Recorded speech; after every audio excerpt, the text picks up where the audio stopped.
Order is now in session. The Honorable Chief Justice Charles T. Kennedy presiding. Good morning and welcome to this session of the Florida Supreme Court. The first case on today's docket is C.N. versus I.G.C. Counsel, please proceed. Good morning, Mr. Chief Justice, and may it please the court. My name is Eric Tung of the law firm Jones Day. Along with the Domestic Violence Legal Empowerment and Appeals Project, we represent Ms. Chelsea Starr Nelson, the petitioner and mother in this case. I would like to reserve 5 minutes for rebuttal. The trial court below imposed a vague therapy order on Ms. Nelson that should be reversed. It ordered her as a condition of time sharing to participate in, quote, intensive therapy for an indefinite period of time. The case law makes clear that the therapy order here was vague, and not even opposing counsel disputes that the order was vague. Nor does he dispute that if the order is voided as vague, then the entire time-sharing plan should be vacated as well. Your Honors, one way to cure the problem of vagueness is to require concrete steps or benchmarks whereby and the court can as the majority of district courts of appeal have done for 3 decades. But the Court of Appeal below rejected that, stating that the governing statute prohibits the provision of concrete steps. That is wrong. Counsel, nothing in the statute prohibits. Counsel, let me ask you this. It seems to be that your presumption about the concrete steps is that they would be concrete steps that would lead to a restoration of the previous status quo. Is that correct? That is correct, Your Honor. Okay, I'm having trouble understanding that because it seems to me that once the status quo is changed and there's a new order, that there's essentially there's a presumption operative that that status quo is going to stay in place until something else changes, and that's going to have to be the reference point, and in making any subsequent determination about changing the new status quo will be the best interest of the child. Now, and that seems to be very clear in the statutory scheme. So why would we presume that we're going to restore a previous status quo? For instance, in this case, one can imagine that this child is going into becoming school age, and so you've got a situation where the child is in a particular school, and then your presumption is because the mother gets stabilized and she improves her situation, then that would result in the child being wrenched out of that school and going to another school. I don't understand why that would all follow. Thank you, Mr. Chief Justice. Mr. Chief Justice, our position is that the best interest determination would apply in any kind of decision made by the trial court. What we're arguing here is that such a variation in the time sharing and whether the child goes to a different school or not, if that contingency is built into the time sharing plan itself, it would not be subject to the 2-part modification test announced in Wade and in section 61.132 C. In other words, the question before the court is whether the provision of concrete steps would be prohibited. And what we're saying, Your Honor, is that it would not be. Well, that's actually, counsel, I'm sorry to interrupt you, but it seems like the conflict that I understand the sort of the complicated question of what a plan on the front end can include and whether, people can argue about whether something is a modification or if it's just sort of built into the plan. But the conflict issue is whether it's illegal for a plan not to include steps to get back to the status quo. Do you agree with that? So I agree with that. So the issue about whether a different plan that had some sort of steps or that had sort of built-in kind of moving, a moving status quo or something, that type of order is not in front of us in this case, and that's not the subject of the conflict. Is that right? Well, Your Honor, I would respectfully push back on that. I think that issue is related to the question of whether concrete steps are required. Because in this particular case, a therapy order was imposed that was vague. And once the therapy is ordered as a condition of time sharing as part of the plan, then concrete steps are required to cure the vagueness. Otherwise, the parent, in this case, my client, it doesn't know what to do in therapy. The therapist doesn't know what to do either. And the court has left her in a position where she is potentially stuck indefinitely. Well, I guess though, I guess the issue with that though is that you know, that arguably, so first of all, the Fifth DCA's opinion doesn't get into any of that, but that could relate to whether the status quo in the order itself could even be preserved. I mean, that doesn't really have anything to do with the question of whether that's a way to get back to what Chief Justice Kennedy was referring to as, you know, the previous status quo, which really, it seems like the conflict issue seems like it's very sort of clear. We appear to have some district courts that say that these orders have to give you a pathway to get back to the status quo. The Fifth DCA and the First DCA have said that they don't have to say that. And that seems to me like that's a very clear-cut question that we've been asked to resolve that doesn't require us to get into the kind of thing you're talking about as to whether this particular order was or wasn't vague, which, as I was saying, that could relate to whether the mom could potentially lose the rights that she has under this order, depending on how that therapy goes, right? Your Honor, you framed the conflict correctly, but we are squarely within the conflict. The Fifth District Court of Appeal did adopt the First District Court of Appeals ruling in Dukes, but it went a step further, and that becomes problematic when it did so. The problem with our case here is that we do have a therapy order, and a lot of the cases that have held that concrete steps are required involve therapy orders. So beginning with the very first case that announced the concrete steps requirement, Hunter versus Hunter in 1989, involved therapy. And then from there, you have Roth versus Botha, Grigsby versus Grigsby, Witt versus Balls, and the TD case most recently. Mr. Tug, if I could interrupt, most of those cases dealt with temporary or emergency orders as opposed to a modification after a full trial. So I think some are distinguishable on that. But just to clarify, are you saying that concrete steps are required in order to put your client in the position she was before the modification? Are you saying concrete steps are required in order for her to maintain her new time sharing? Because I think that's what Justice Muniz was alluding to as well.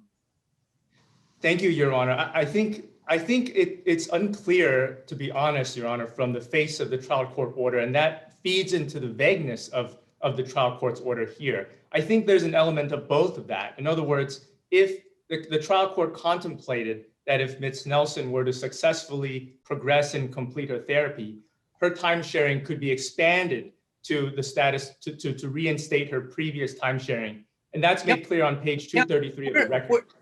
Counsel, where is that in the order? Where is any suggestion of that? Now, there's a suggestion about what's going to happen in the summer, and I understand that. But as far as any suggestion in the trial court order that there would be a reversion to the previous status quo, would you cite me page and line number? Your Honor, we would cite to the therapy order itself. And in the imposition of the order, the trial court made amply clear, Your Honor, that she did so as a condition of the time sharing. And we cite various page numbers in the record for Your Honor. I'm asking about a reversion to the previous status quo. Can you cite me anything that suggests that the therapy was aimed at culminating in a reversion to the previous status quo?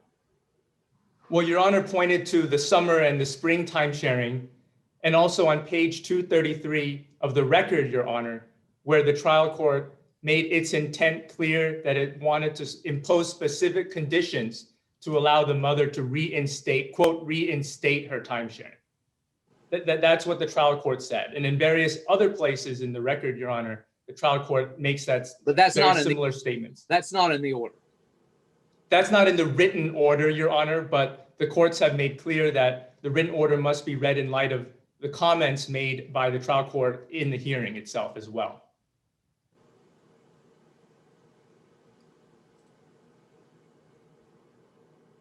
Your Honor, Justice Mooney, I'm sorry, Justice Coriel, it looks like you need to unmute. Yes. Thank you, Chief. So, counsel, I guess the first part of my question is, we can agree, can't we, that the specific steps requirement that you're asking this court to adopt or reaffirm doesn't appear in the statute. If at best it appears in cases of this court and other courts. Is that right? it doesn't appear on the face of the statute, Your Honor, but the legislature has adopted the longstanding rule that the courts have announced for over 3 decades. It's made clear by the fact that since 1989, when the specific steps requirement was described in Hunter, there have been 39 amendments in the governing time-sharing statute. None of those amendments addressed the issue of or expressly abrogated the longstanding rule in the district courts. Or expressly adopted it either, right? Or expressly adopted it either, Your Honor, but the presumption here is that the legislature is aware of the case law. And that's Biden, and that's a well-standing, as you know, Your Honor, canon of interpretation. And when one applies that canon, it's clear that the legislature adopted the reading we are advancing here. I understand that argument. And I guess the second part of my question is, in the cases that this so-called doctrine has been elaborated, Justice Grosshans noted many of them are on temporary restrictions. And I know that many of the cases deal with the termination of time sharing altogether.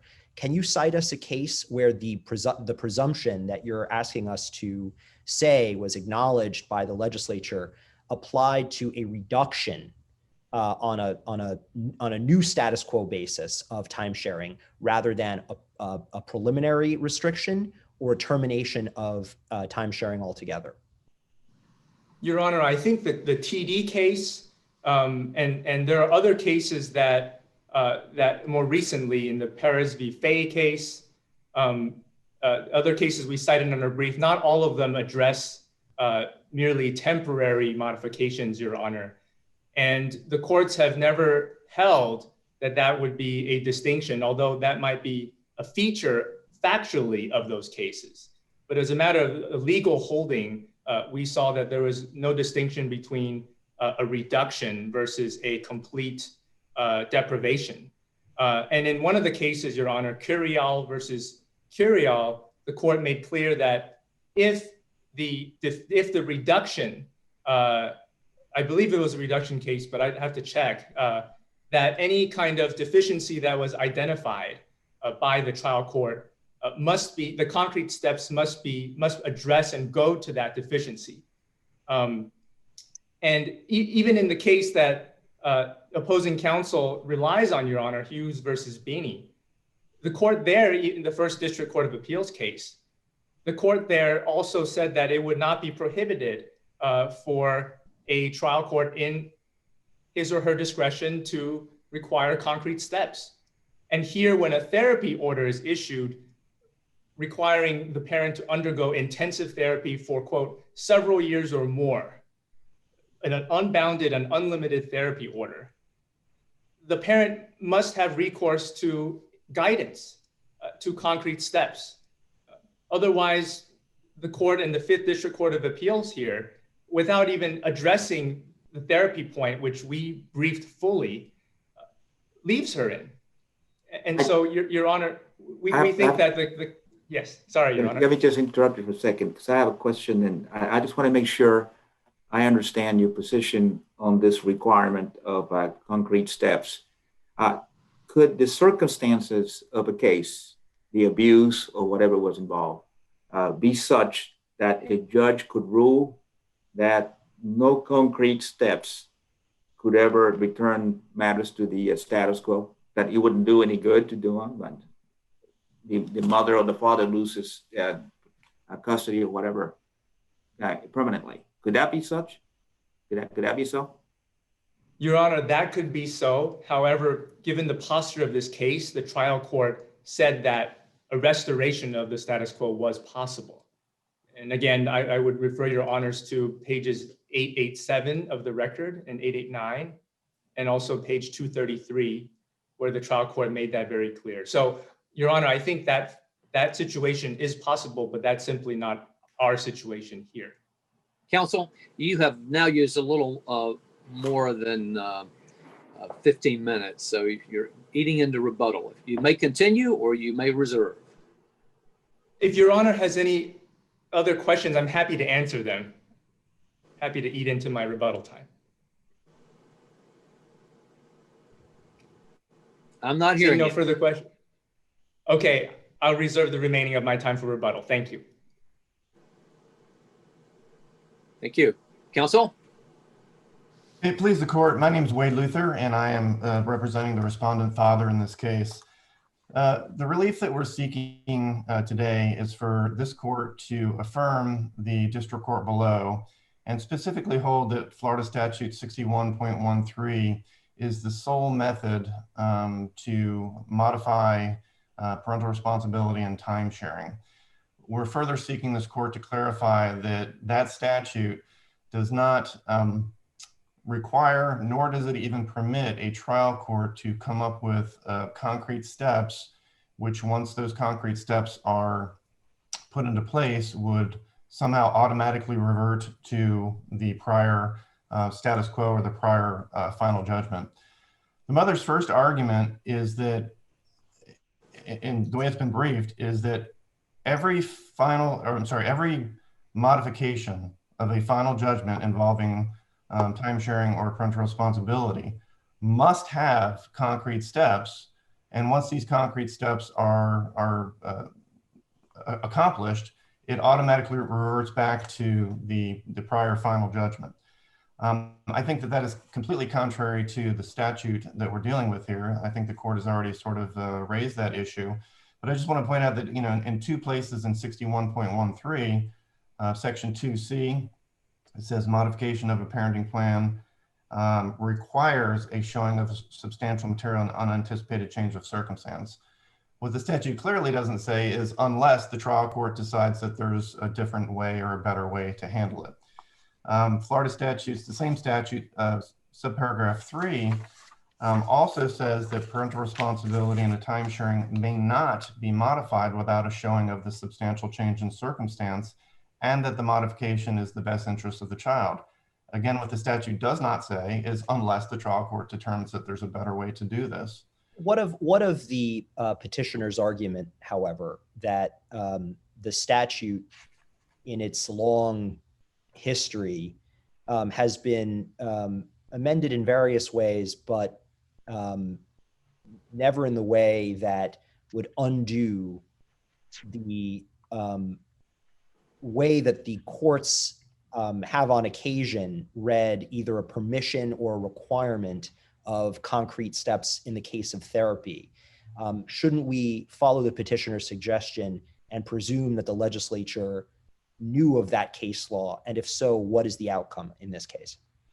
Well, I don't think so, because the Hunter case was 1989. The Wade v. Hirschman case in this court was 2005, and it applied the 2003 statute, 61.13. In 2003, in the Wade v. Hirschman case, the statute did not have the requirement that there be a substantial change in circumstance. It simply said that custody determinations will be determined by the best interest of the child and pursuant to the UCCJEA. And so the Hunter case and the cases before the statute was amended and before the Wade case, once the legislature amended the statute to make the requirement that there be that substantial change, I think it negates the court's prior interpretation, because prior to that amendment, and specifically in the Wade case, the court was left to fill in the blanks on what does this mean? And in the Wade case, we had the issue of res judicata. The way the statute read, potentially you wouldn't have to show any change in circumstance, and people could be back in court every month trying to change things because they contend now it's in the best interest of the child. So I think once the legislature amended the statute, that negated the prior case law. With regard to therapy, virtually none of the cases that we're dealing with here, the Hunter case and the Perez case and all those aren't therapy cases. Those are cases in which the court just simply modified time sharing. And as the court has pointed out, many of those cases started with the fact that there was no time sharing whatsoever. It was suspended, or there was no overnight time sharing. And in that situation, and again, prior to the amendment of the statute to add the substantial change requirement, it's understandable the courts were trying to fashion something where, okay, we're entering a final judgment that has no time sharing. We need to at least have a path back to the parent having time sharing. But I submit that the statute provides that path, because in this case, for example, the mother, as her mental health improves, or more particularly, if she can demonstrate that she stopped or she won't do these detrimental behaviors to the minor child, there's no reason she can't file this supplemental petition to. Well, would you call that an unanticipated change in circumstance? I would, because now, and this is where I think in family law we could use some clarification. Foreseeable versus unanticipated. I think there's a blur in that, and I do only family law and I see it all the time. It's foreseeable that the mother in this case would improve herself and stop those behaviors, but it's not necessarily anticipated. Anticipated, and I cited a case, and yes, it had to do with alimony, but it kind of defined anticipated means that the trial court has already factored in, like for example, in this case, if the trial court had already factored in, I anticipate the mother is going to get better in 6 months, and therefore I'm going to order X, Y, and Z. Then that's already factored into it. But in this case, the court didn't anticipate she would get better. And in fact, the court set a status hearing to determine whether she got better.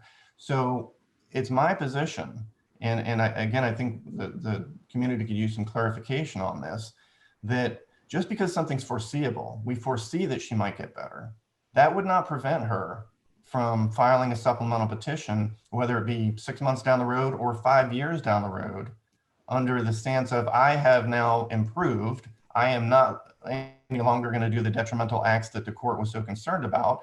Therefore, let me modify.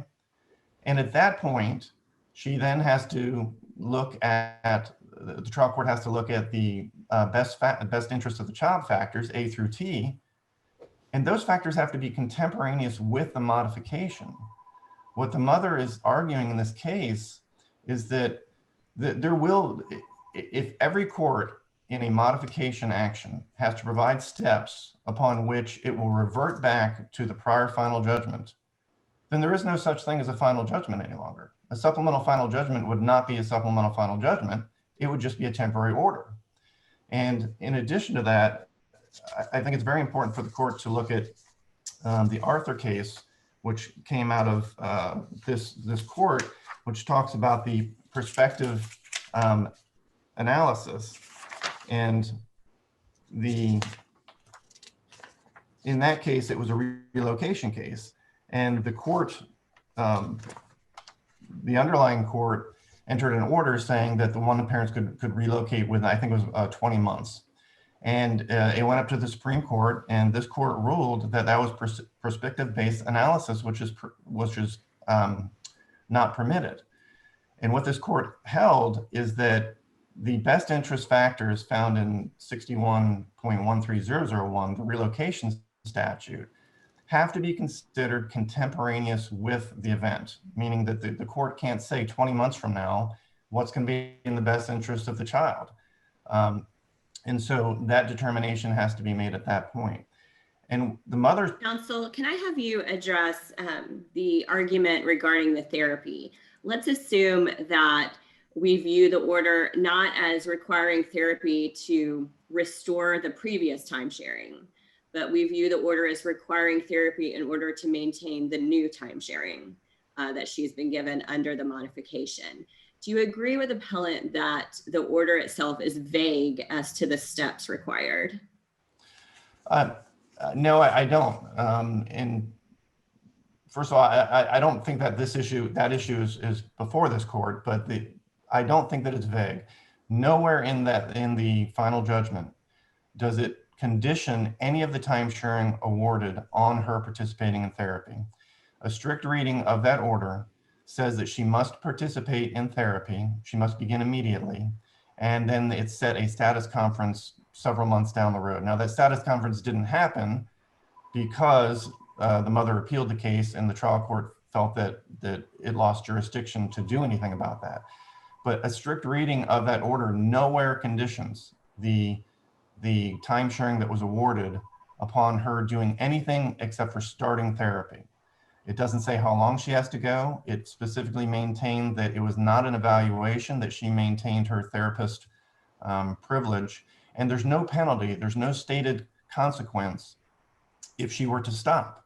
So she did, as I set forth in my brief, she did start the therapy. The trial court required that she file a notice stating that she had started therapy and give the therapist's name. It gave the father time to object if he thought the therapist wasn't qualified enough. That didn't happen.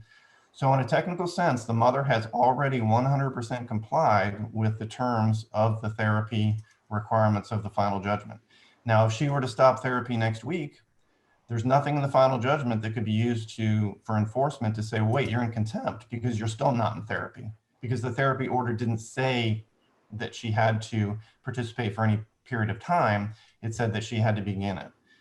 The order did say, and it was based on expert testimony, that the therapy could last a number of years, but nowhere in the final judgment does it say that the mother has to participate for any particular time.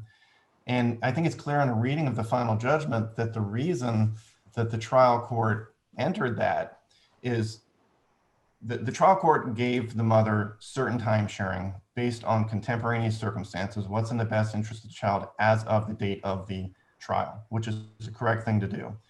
What the trial court then wanted, and what that was, is the trial court did not believe that the mother should have alternating weeks in the summer based on the evidence at the trial. But what the trial court did is just out of, I don't know, generosity or wanting to foster the relationship, said, but if you improve yourself, you can obtain more time sharing.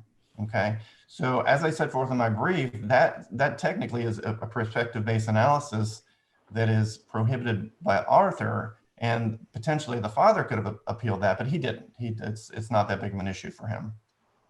So the order, the way it's set up, does not require her to participate in therapy for any particular amount of time, and only gives her the option to get more time sharing. Nowhere in there does it say anything about your time sharing will be restricted. Well, counsel, the order does say that the court anticipates that the therapy will last several years or more, doesn't it? It does say that, but as a technical sense, if there was some sort of motion for enforcement or contempt, my position is that is nowhere near specific enough to enforce or to hold her in contempt if, let's say, that she stopped therapy after 6 months.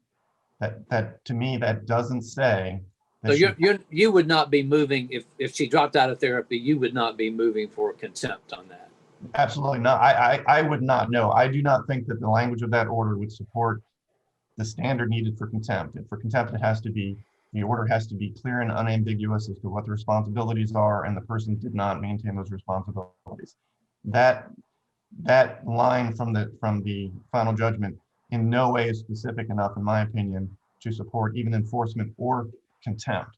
And the record reflects where that line came from is the expert who did a psychological evaluation of the mother testified to that he anticipates that it could take that long. Again, that was not a firm opinion from him that it would require any specific time.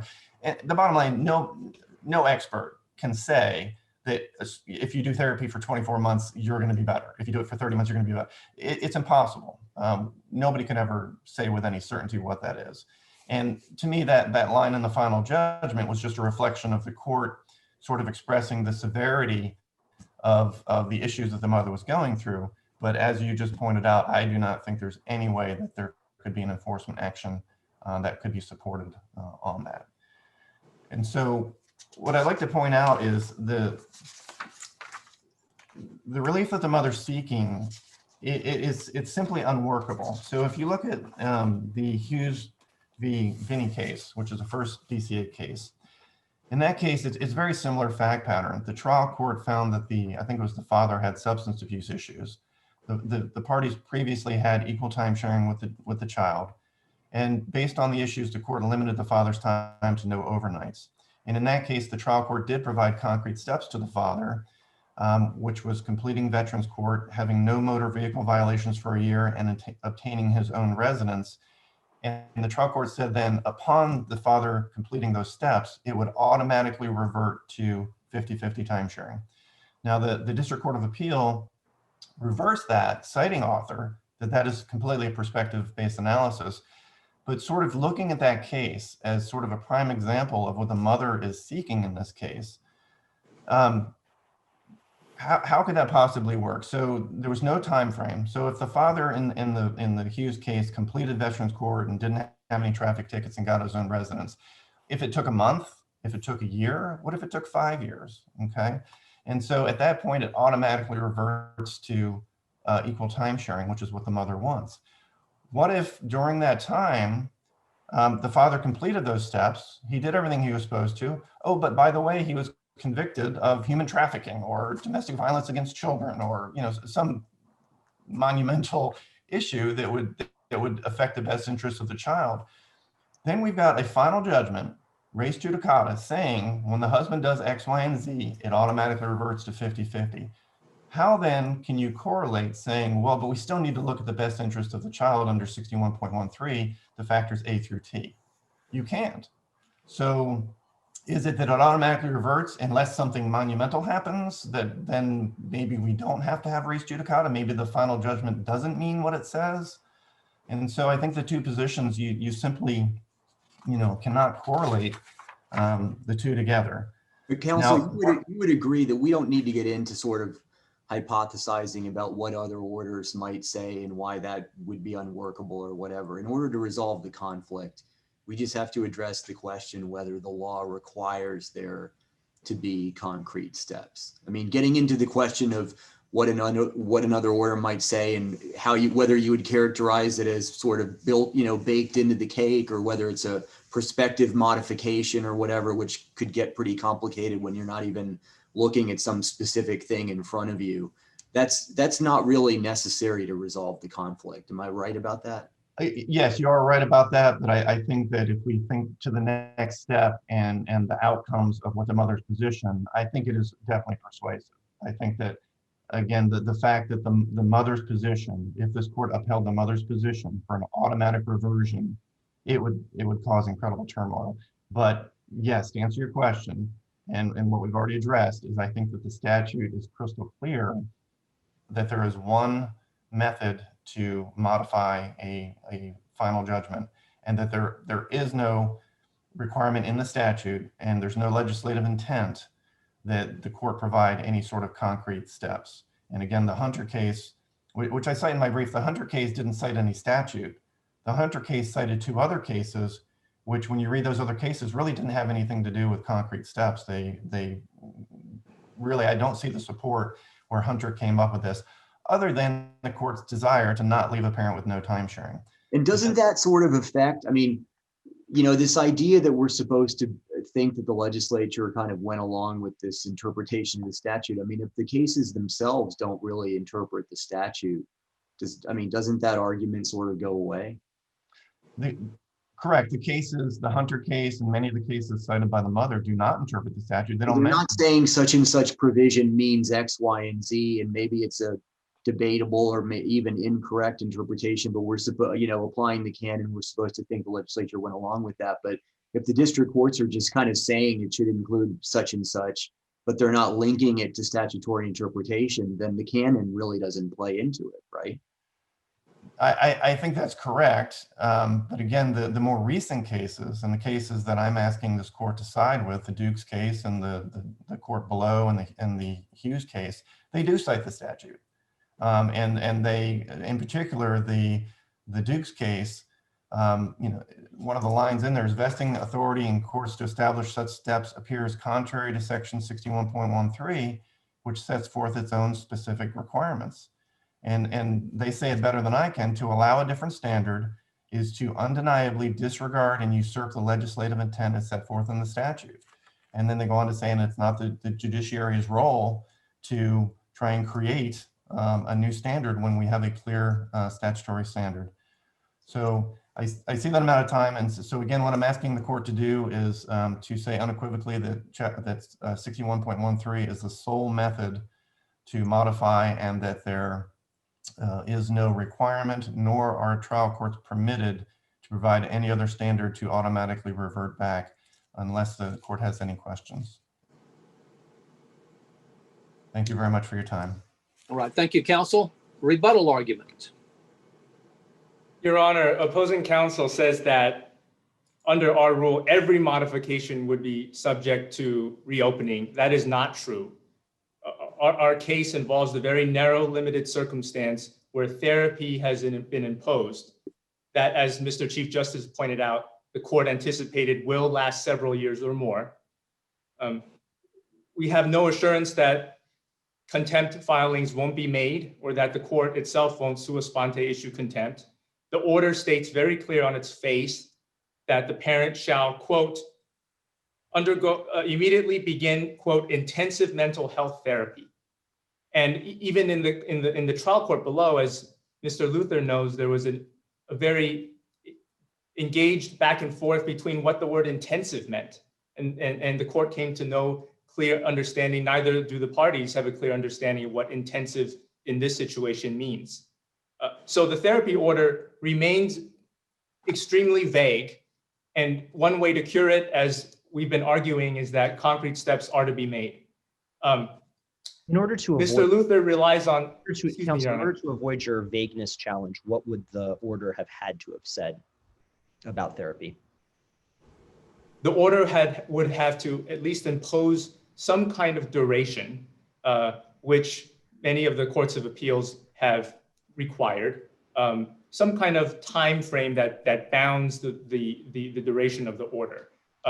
So if it had said frequency. So if it had said for not less than 3 years, would we still be here today, or would that order have been permissible from the standpoint of your argument? I think that would still pose problems, Your Honor, because on the upper end there is no boundary. It could potentially last indefinitely, and that's what we have here, Your Honor. And the case that opposing counsel relies on, primarily the Hughes versus Binney case, that case itself says that in its ruling that the automatic reversion would not be allowed as a prospective finding. It says, quote, on page 998, this is not to say that a court cannot instruct a parent as to steps they might take to sufficiently cure what might be ailing them and preventing their presence from being in the best interest of a child's life. So even in the case that Mr. Luther cites, it allows for courts to provide concrete steps. That case didn't involve a therapy order, Your Honor. This case does, and under Hunter, Ross, Grigsby, Whitballs, and Munoz 2017 case, which all involve therapy, concrete steps would be required to cure the vagueness that's inherent in this order.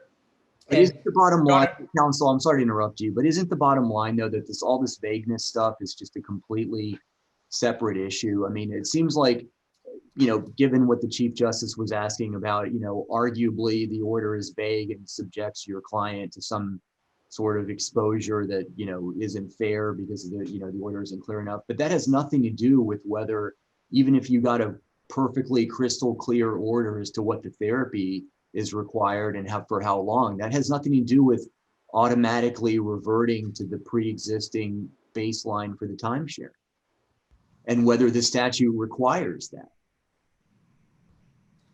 Your Honor, we disagree. We think it has everything to do with it because, again, like as I mentioned, the concrete steps is the way to cure the vagueness. Barring that, in the alternative, the therapy order should be vacated altogether. And if Mr. Luther thinks that Ms. Nelson has complied, which then he should be in favor of the vacator as well. But right now, as the order stands, Ms. Nelson is under an affirmative obligation to undergo therapy. And with respect, Your Honor, we think that the District Court of Appeal decision below should be reversed and concrete steps should be required, or in the alternative, the therapy order should be vacated. Thank you. Thank you. All right. We thank you both for your arguments and your briefs in this case. And the court will now prepare to take up the next case on our docket, CCM Condominium Association versus Petrie Pest Control.